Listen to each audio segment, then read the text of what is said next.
Praise the Lord, good morning. परमेश्वर की महिमा और दया और उसकी करुणा हमारे जीवन पर बनी है, जिसकी वजह से एक और दिन हमारे जीवन में मिला है। और उसकी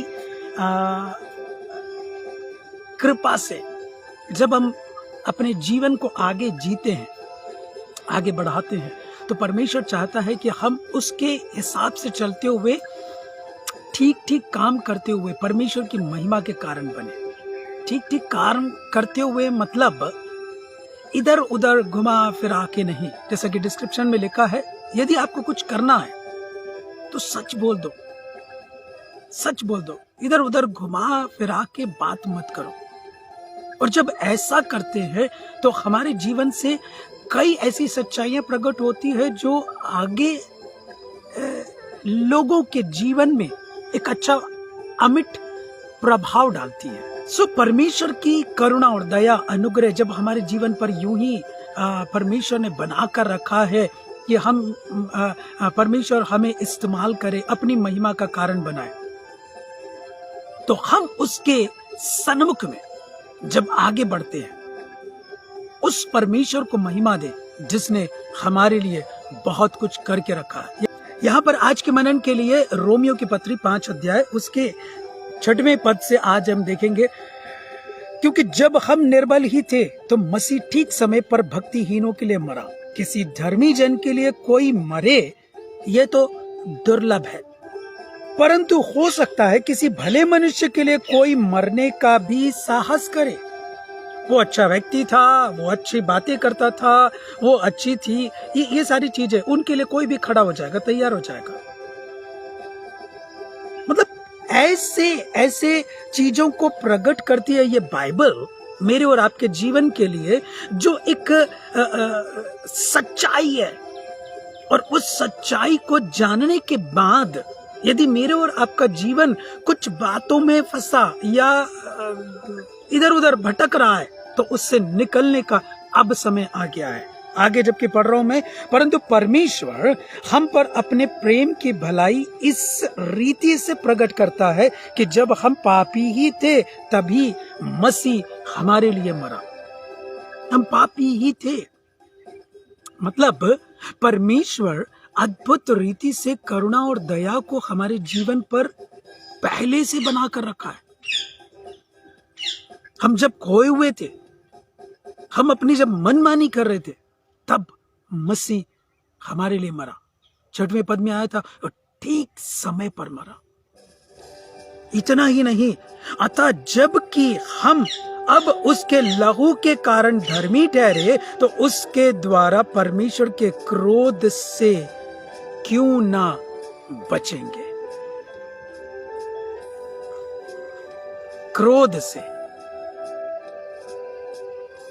कल जब मैं ग्रुप ले रहा था और उसमें बोला कि परमेश्वर अपने क्रोध में या अपने न्याय के दिन में ऐसे बहुत से लोग जो कि अलग कर दिए जाएंगे, उनको बचा लीजिए ना, उनको अपनी महिमा का कारण बना लीजिए ना। और ये होगा मेरे और आपके प्रयासों से। इधर उधर की बातें छोड़कर सच बोलना प्रारंभ करें, घुमा फिरा के बातें करना बंद करें, और अपने जीवन से कुछ करना है तो सच बोल दो। अपने जीवन से कुछ प्रकट करना है, अपने जीवन से कुछ सच्चाइयों को लोगों तक पहुंचाना है। उसके कई मायने निकल रहे हैं उस लाइन के जो डिस्क्रिप्शन में लिखी है, पर मैं उसको लेकर और इन वचनों को लेकर परमेश्वर की उस असीम कृपा और दया और अनुग्रह से जो प्रकाशन मिला कि आज मेरे और आपके जीवन में प्रकट हो, उन बातों को लेकर यदि मैं और आप सच्चाई का पीछा करते हुए, सच बोलते हुए आगे बढ़ेंगे, जबकि हम पापी ही थे, वो हमारे लिए मरा, तो हमारा कर्तव्य बनता है, किसी ने हमारे लिए जान दी है, किसी ने हमारे लिए दाम चुकाया है, लहू बहाया है, तो उसका कर्ज चुकाना तो पड़ेगा। कैसे चुकाएंगे? सच बोलकर, सच्चाई को प्रकट करके, अपने जीवन को सत्यता के मार्ग में बढ़ाते हुए, अपने जीवन से बहुत सारी ऐसी चीजों को करते हुए जो परमेश्वर मेरे और आपके द्वारा करवाना चाहते हैं। क्या हम करने के लिए तैयार हैं? क्या हम आगे बढ़ने के लिए तैयार हैं? क्योंकि परमेश्वर की यही इच्छा है मेरे और आपके जीवन के प्रति।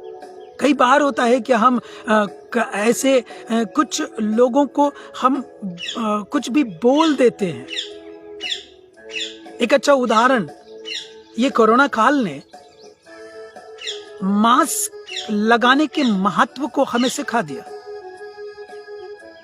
और मानव जाति ये जान गई है कि मास्क का क्या महत्व है, क्योंकि उसको लगाने के बाद नाक या मुंह के जरिए कोई भी वायरस अंदर शरीर में प्रवेश नहीं करेगा, और जब शरीर में प्रवेश नहीं करेगा तो हम बचे रहेंगे उस सारे कमजोर करने वाली बातों से, वायरस से।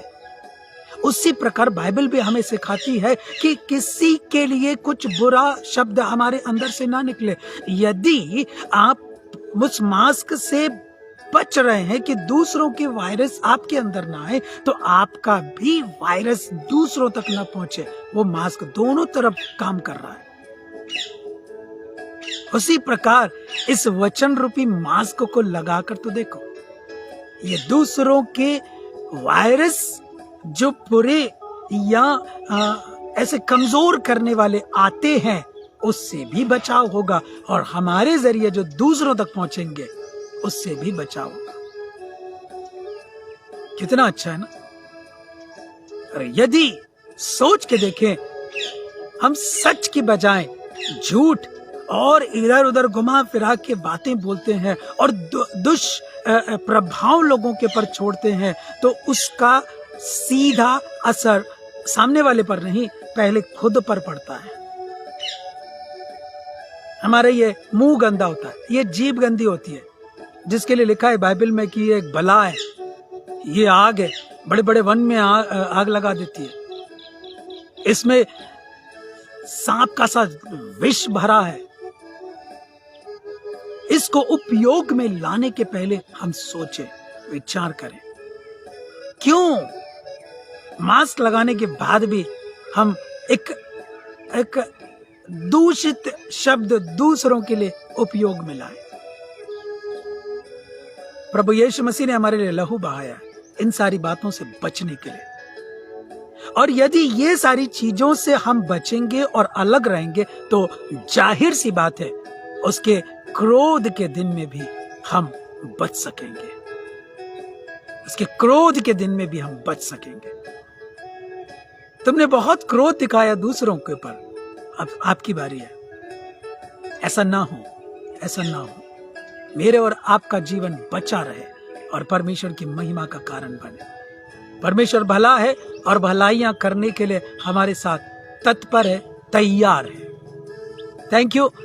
इतने सारे लाइक्स आपके आ रहे हैं और आप लोग देख रहे हैं, कई लोग उसको देख रहे हैं। और ये शॉर्ट मैसेज, मैंने बोला ना, बहुत सारे रेफरेंस के साथ में आ सकता हूँ, पूरी तैयारी के साथ, पर मैं ये चाहता हूँ कि जो रोजमर्रा की जिंदगी में हो रही बातों से मेरे और आपका जीवन सचेत किया जाए, सावधान किया जाए और कुछ बातों को सीख कर आगे बढ़ा जाए, क्योंकि यही तो सारी चीजें हमारे जीवन को, जो रोज हो रही है, पल पल में हो रही है, कुछ ना कुछ सिखा जाती है। सीखने वाला सीख जाता है, इग्नोर करने वाला इग्नोर करके आगे बढ़ ही रहा है।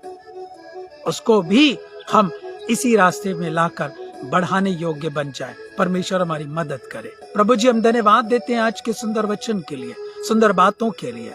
हमारे जीवन में परमेश्वर पिता दुष्प्रभाव डालने वाली बातें या हमारे जरिए दूसरों तक दूषित बातें ना पहुंचे, लेकिन वही जो सलोनी हो, वही जो दूसरों की उन्नति का कारण हो जाए, ताकि हम आपके क्रोध के दिन में बच सके, हम बच सके और उस क्रोध का सामना ना करें, लेकिन उन सारी बातों से बचकर आपकी महिमा अवश्य करना चाहते हैं। हमारी मदद करिए, हर एक के साथ होइए। हर एक के जीवन में अलग अलग प्रकार से परेशानियां और दिक्कतें और बीमारी या ऐसे कमजोर करने वाली बातें होंगी, यीशु के नाम से उसे हम इससे वक्त दूर करने की प्रार्थना करते हैं, हुक्म देते हैं और अधिकार के साथ घोषणा करते हैं, दूर हो जाए और अपनी महिमा को आप लीजिए यीशु के नाम से। आमीन। God bless you, take care. परमेश्वर बहुत आयत की आप सभी को आशीष दे और अपने अनुग्रह में बढ़ाए, क्योंकि परमेश्वर हमारे साथ बहुत अच्छा करते हुए इन दिनों में आगे बढ़ाना चाहते हैं। Okay, God bless you, take care, have a nice day.